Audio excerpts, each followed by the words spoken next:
Hello.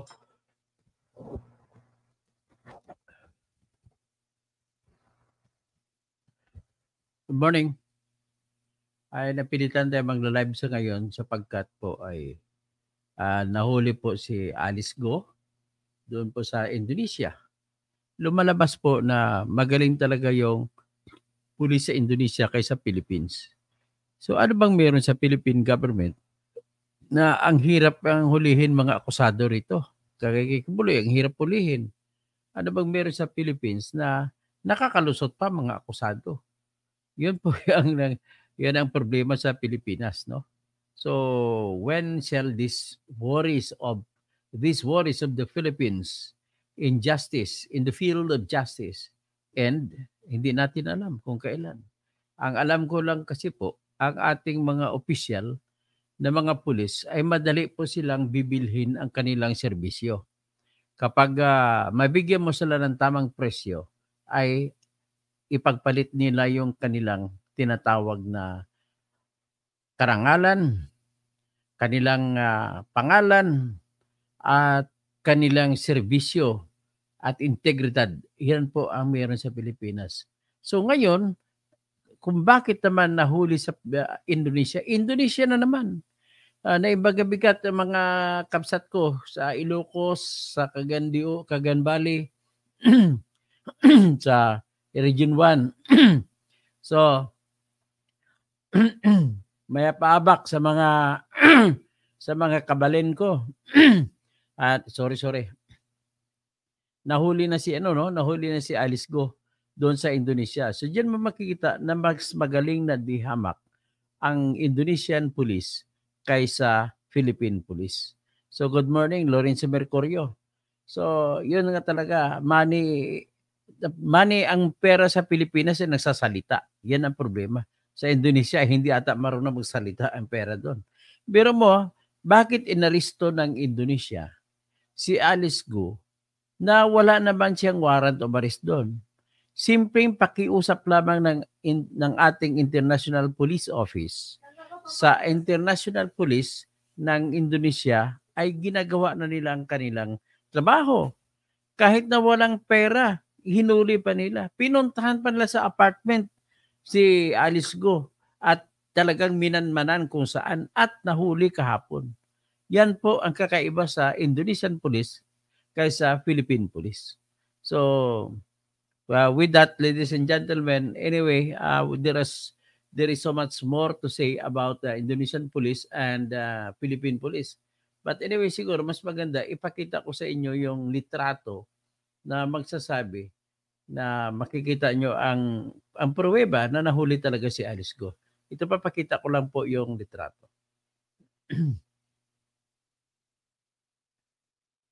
So, yan po yung litrato, no? Na nakikita nyo na magpapakita na nahuli si Alice Go.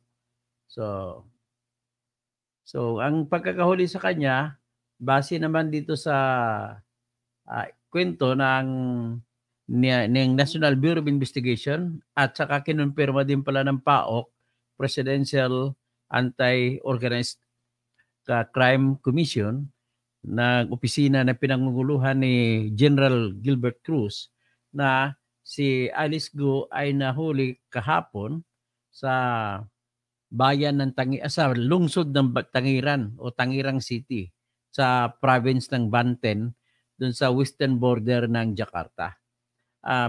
Ayon pa kay Senior Superintendent Audi Latuhero ng Indonesian Police, si Alice Go ay nahuli bandang eksakto alas 11:58 ng gabi noong September 3, 2023. Yan. Tapos sinabi yan ang nireport niya sa according to DOJ. Sinabi naman ng DOJ na ngayon ay nasa kustodya o hinahawakan ng Indonesian Police sa Jatanras Mabis Polri si Alice Go. At pag ito turnover na lang, base sa pag-usapan na ang turnover, iyan ang sabi ni NBI Director Jaime Santiago. So, pag ma-turnover sa Bureau of Immigration at NBI, ibibigay ngayon siya isusuko ngayon siya ng Department of Justice doon sa Senado.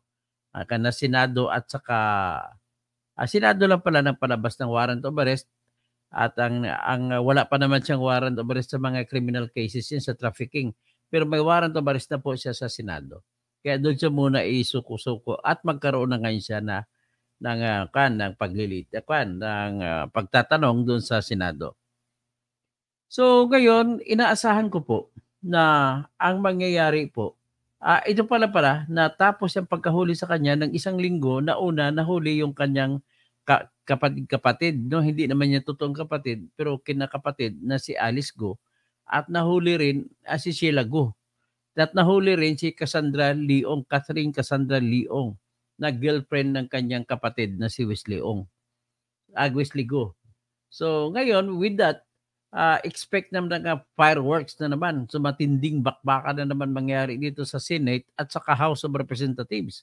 Kasi determinado po ang ating mga senador at mga congressmen. No? In fairness to them, mga magagaling magtanong mga ating mga congressmen. No? At magagaling magtanong ang mga ating mga senador, lalo na si Win Gatchalian at saka si Risa Hontiveros. Pero yung ibang mga senador, mga walang kwenta magtanong. So anyway, ang hindi ko mawala sa isipan ko si Mr. Contempt. Grabe magtanong dyan sa House. Alam mo sino si Mr. Contempt? Yung si Caraps Paduano. Si Mr. Contempt talaga yan. So anyway, paano daw ito sinasabi ng kung paano na nahuli ng Indonesia si Alice Go. Sinasabi ng Indonesian court. Nauna pala muna to si Liango, no? Si Sheila at saka si pero doon sila nakakuha ng impormasyon at magaling sila magmamanman. Hindi kagaya sa ating pulis, mahirap panmanan. Si Kibuloy hindi pa nahuli hanggang sa ngayon. Hindi natin alam kung nandyan nga talaga siya sa KOJC compound o nandun ba siya sa Tamayong o nandun ba siya sa bundok ng Tamayong at saka sa Sarangani Island doon sa sakop ng Davao de Oro daw ata o Davao del Sur o di kaya at saka sa andun ba siya sa Kwan. Pero tingin ko nasa nandun siya sa bundok lang, tingin ko nasa baka Malaysia na rin siya o Indonesia o di kaya doon lang siya sa bundok na kung saan ang Iminilip o Imailip. Malamang tinatago ng Imailip at Imailip. Kasi siyempre maraming pera si Kibuloy. Siyempre ang pera naman dito sa Pilipinas sa salita talaga. Kahit anong gusto mong kwento, sasabihin talaga ng pera dito sa Pilipinas. So, kaya ngayon, ang mangyayari po niyan, malalaman natin ngayon kung sino na ngayon ang mga opisyal sa Pilipinas ang tumatanggap ng pera lalo na mula kay Alice Go. So, makikita dyan, ang 4 na senador na sinasabi ko na binibigyan niya ng pera buwan-buwan at ang mga general ng pulis na binibigyan niyang buwan-buwan ay delikado. Kaya delikado rin dyan po sa totoo lang si General Hidalgo, delikado rin dyan si General Karamat. Naku, mabibisto kung sino-sino. Kung merong binigay sa inyo, baka magsalita na si Alice Go. Sino pang iba? Marami pang ibang delikado. So, yan po ang inaasahan ko na mangyayari. Kasi mapipilitan na talaga ito si Alice Go magsalita. Kasi unang-una, ang diskarte nito ng mga congressmen natin, congresswomen at saka sa Senado ay aalokin nila ng tinatawag na Witness Protection Program si Alice Go. Si Sheila Go at saka si Cassandra Leong alokin nila ng tinatawag na Witness Protection Program kapalit ng ituturo kung sino ang mastermind sa mga pagpadala ng pera sa Pilipinas, mastermind sa pagpatakbo ng pugo na illegal at mastermind sa lahat ng mga bagay dito. Siyempre, delikado ng mga yan, si Lito Lapid yan.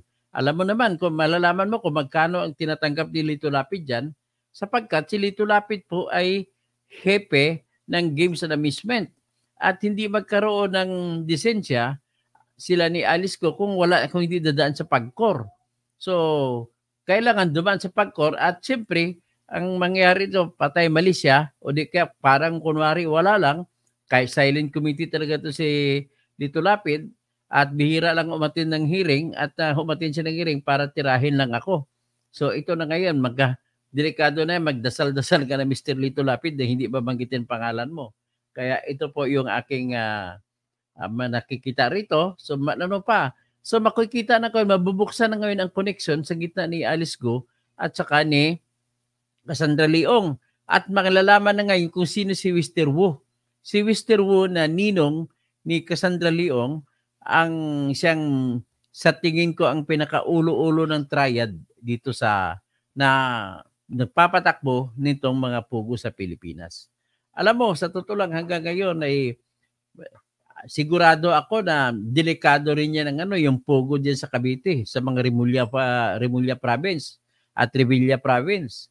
Ang nagtataka ka sa intelligence gathering ko rin na na-establish ko, ang lapit ng lahat ng pugo ay tinayo sa malapit kung saan merong EDCA sites, kung saan merong temporary base ang US at saka Philippine government panlaban sa China. So ibig sabihin, itong China naman, kahit na ilang ulit nilang sinasabi na galit sila at hinuhuli nilang mga pugo, pero ang katotohanan sa likod ng salamin ay kunwari lang yon, palabas lang nila yung kunwari. Siyempre kung talagang ayaw lang pugo, bakit si Duterte pa ang nagbigay ng lisensya at nagpagawa na pa siya ng batas para magkaroon ng pugo sa Pilipinas? Nes alam naman natin na po natuta ni Xi Jinping si Duterte. So malamang kung ayaw ni Xi Jinping yan, ay hindi naman gagawin ni Duterte yan. So ganun lang kasimple po 'yon, 'di ba? So ngayon ibig sabihin naman ay inaasahan na natin na magdudulot ito ng kagandahan, pero isa lang po ang nakikita ko na na-expose na kasamaan sa Pilipinas. Na-expose po sa Pilipinas ang ating mga opisyal, mga pulis at mga Bureau of Immigration agents na madaling bayaran. Now, madaling tapatan. Ibig sabihin, ang mga ahente ng Indonesia, mga pulis ng Indonesia ay mga matatag at tapat sa serbisyo. O biro mo, inirequest lang sila ng Pilipinas na para arestuin si Alice Go at talagang hinanap nila kung saan. Biro mo na itong apartment na to, sa litrato makikita niyo, ito yung apartment sa Tangirang City, sa Bentan Province, na ito nahuli si Alice Go. Biro mo yan? So, ganun po kasimple. Kaya panahon na po, naggibain na po itong mga sistema ng pulis natin para resignin ng lahat ito, lalo ng mga general. Mga confidential fund po galing sa pinaka-general, hindi po bumababa sa mga stasyon ng pulis. Kaya iyan po dahilan kung bakit hindi nahuli-huli si Kibuloy, hindi nahuli-huli si Bantag. Kasi kung may pulis na makahuli kay Bantag o kay Kibuloy, aalokin lang ni Kibuloy na 10 milyon na hindi bibitawan na nila si Kibuloy. Ganun lang ako kasimple. Bibitawan si Bantag. Ganun lang ako kasimple ang sa ating Pilipinas. Kaya, Diyos ko, kailan pa ba magbabago itong natin? Tatakbo po ako ba sa pagkasenador? Iboto nyo ako at trabahuin ko talaga na matanggal na lahat ng mga sistema na gano'n, bigay dito, bigay ron. Yung kultura ng pandarambong, yun ang namamayani sa ating bayan. Ang mga okay lang dito, happy all. Yung happy all na mga kultura, yan po ang nagbibigay ng masamang pangalan sa Pilipinas. Kaya nasilang yung salita sana all. Ibig sabihin, okay lang. Kahit na may mali ang ginagawa ng pulis, okay lang. Kasi may pera, kung hindi may pera, okay lang. Kasi kinamumuhian ng lahat. Kahit nagkamali pang pulis, okay lang. Ganun po yung sistema ng kultura sa atin. Wala po tayo katatagan sa tinatawag na batas ng batas. Dapat batas ng batas ang sundin. Kung ano batas, sundin ang batas. Kaya kung tatawagin sa English, I really rather want to fight for the solid establishment of what I call as the rule of law, not the law of rule. O di kaya, the force of the law, not the law of force. So, dapat ang manatili po, paibabawi natin ang ating serbisyo sa gobyerno, pataasin na po natin ang integridad na dapat. Diyan mo makikita ang katotohanan, ang totoong kahulugan na tinatawag na public office is a public trust.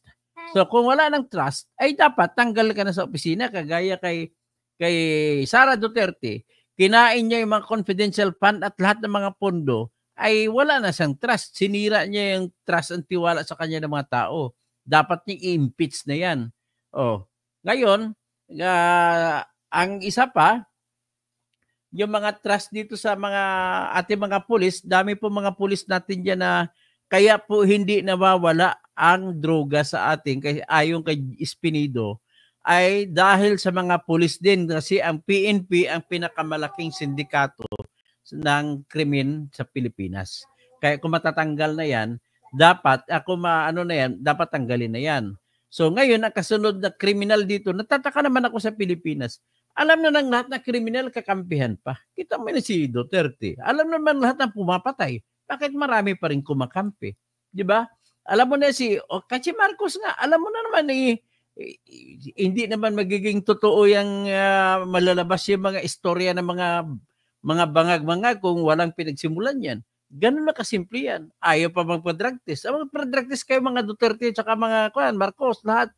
Ganun po ang the only way na para magsimula na malinis ang ating bansa. There is no other way. Bankrupt po tayo sa moralidad. Yan ang pinaka-problema natin. So there's no other way but to vote for candidates na bago-bago lahat. Sa 2025, bago lahat. Huwag ko na ibalik mga senador. Kailangan bago lahat para mababago ang kultura, mababago ang sistema. Ganun lang po. Pati mga mayor ninyo, baguhin nyo na lahat. Huwag nyo na iboto yung mga dating mayor, mga pamilya, mga dating vice mayor, dating gobernador, dating vice gobernador. Huwag nyo nang iboto lahat, bago lahat. So, kailangan magkakaroon tayo ng tinatawag na kultura ng pagbabago, na totoong pagbabago. Ang totoong pagbabago ay dapat pagbubuto ng lahat ng mga kandidato ng mga bago. Ganun lahat po. So, ganun na lang muna tayo. At magandang umaga po sa lahat. At aking magbabati na lang ako. So, Regine Ford, well said, attorney. Welchor Oralfo, ibuto ko kayo, Sen, ngayon kapag nanalo kayo, hulihin nyo si Bantag. Talaga kahit dapat hulihin yan. ATC Junior, Dr. Kausing, marami sa mga opisyalis ng gobyerno at karamihan sa mga law enforcement officers ay mga tiwali at kayang bayaran. Alam mo, naalala ko sinabi ni Joey Espinido.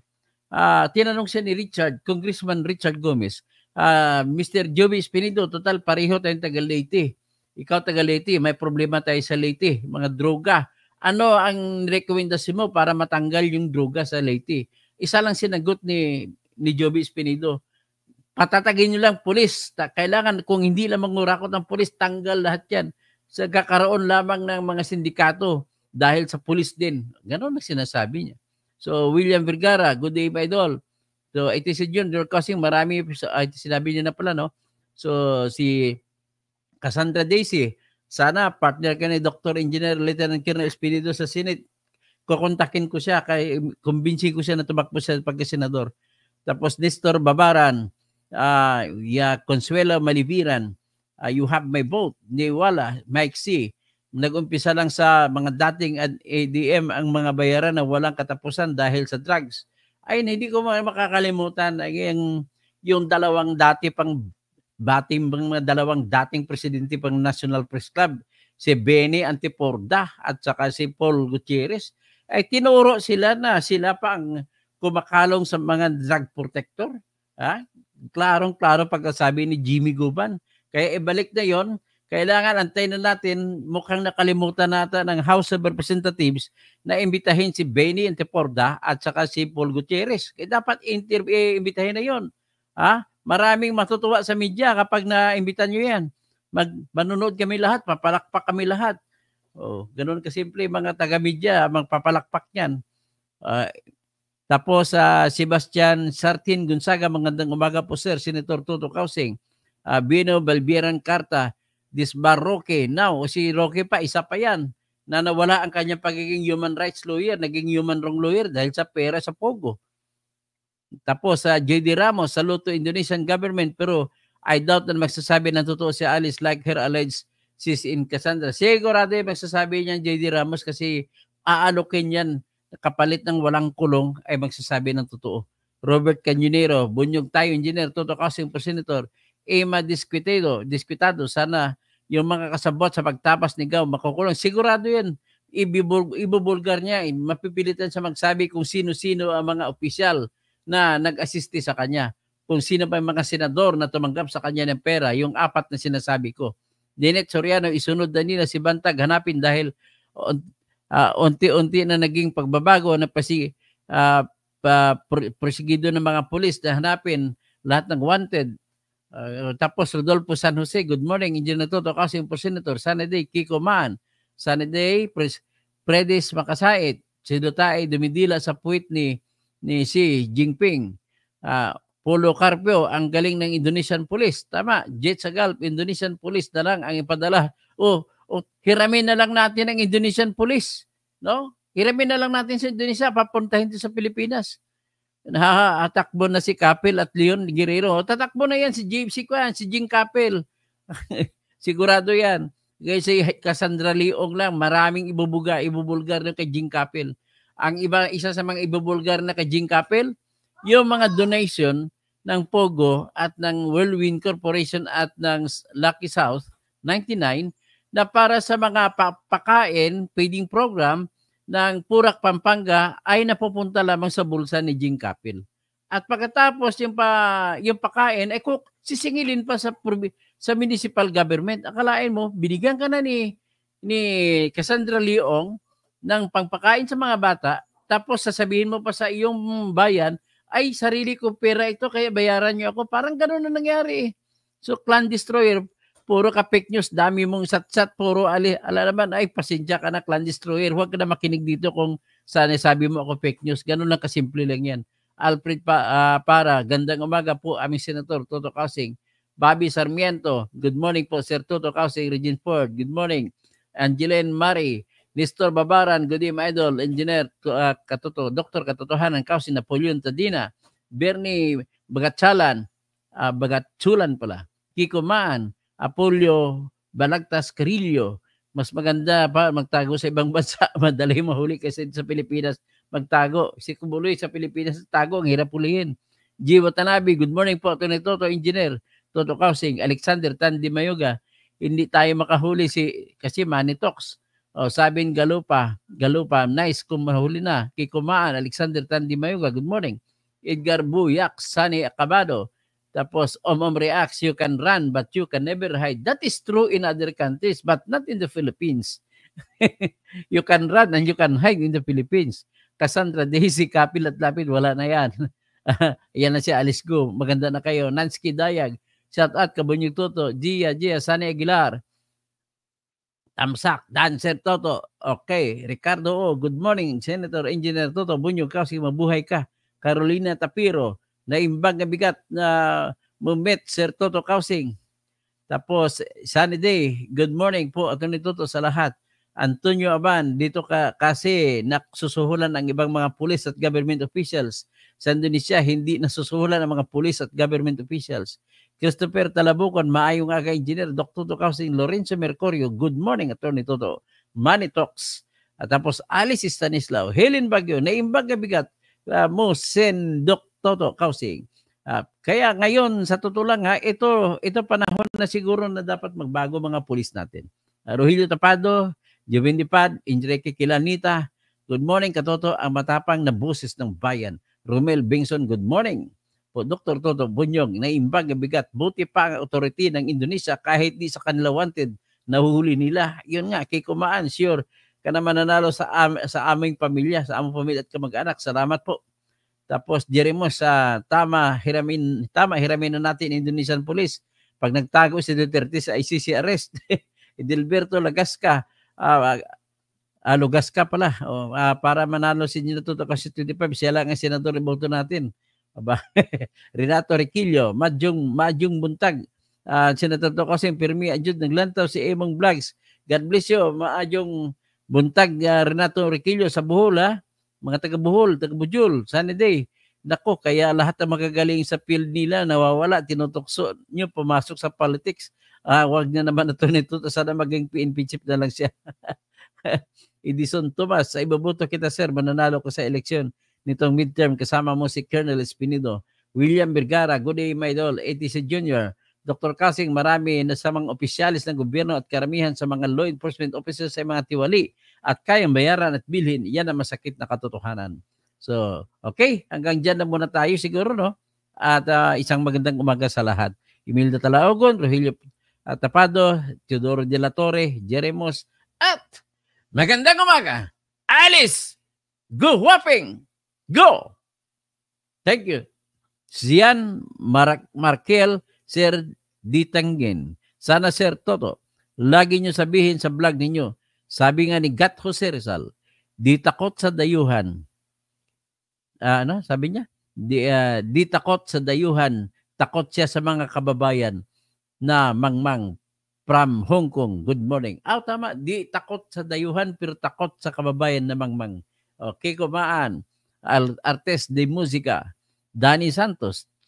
Tapos Eleanor Arellano. 921. So, okay, no? At pinatawagan ko pa rin si Amy Calixto Rubiano. Ano na ba naman itutulong mo sa mga bata? Ha? Hanggang ngayon wala ka pang binibigay. Umuulan na naman, binabagyo. Nang inting na inting ang mga bata dyan sa Pasay sa ginagawa mo. Kaya humanda ka. Tatapusin na namin ang kaso laban sa iyo. Okay, hanggang dyan lang muna tayo. Romel Garcia, magandang umaga. Just 1009, magandang umaga. Eleanor Arellano, have a blessed morning. At tapos Roland Foro, magandang umaga. At kailangan umalis na si Enting sa ating bayan. Magandang umaga po ulit.